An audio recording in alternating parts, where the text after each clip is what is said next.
Good morning to all my students. Take out your new Radiant Readers Class 8 book. Today I will start the new chapter, and the name of the chapter is A Chapter of Accidents 2. Jack prepared for immediate flight, but unfortunately the combat was carried on by the side of the hedge at which Jack had gained admission. So Jack had prepared himself for the immediate flight, but unfortunately the combat was carried by the side at which Jack has gained admission. Now never mind, thought Jack. There are two sides to every field, and although the other hedge joined onto the garden near the farmhouse, there was no option. At all events, said Jack, I will try it. So never mind, Jack thought. There were two sides in every field, and although the other hedge was joined on the garden which was near the farmhouse, and there was no option.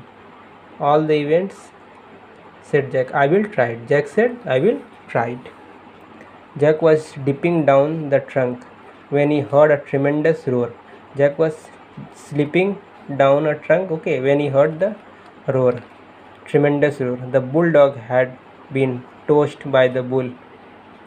So the bulldog was tossed by the bull, and he was high in the air, and Jack saw him fall on the other side of the hedge. And Jack was seeing that he was falling on the other side of the hedge, and the bull was thus celebrating his victory with a flourish of trumpets.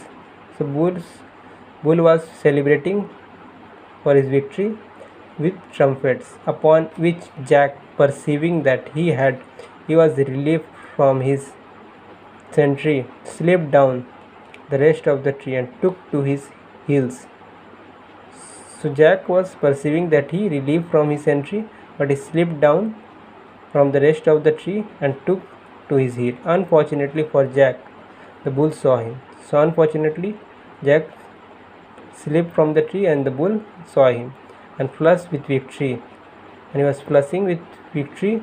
He immediately set up another roar. So another roar he set up the bull and bounded after the lad. Jack perceived his danger, and fear gave him wings.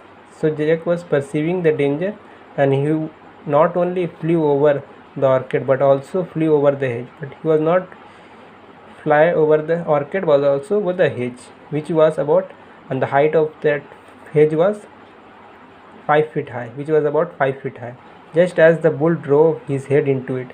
The bull was drawing his head into it, and to Jack, look before you leap, in an old proverb.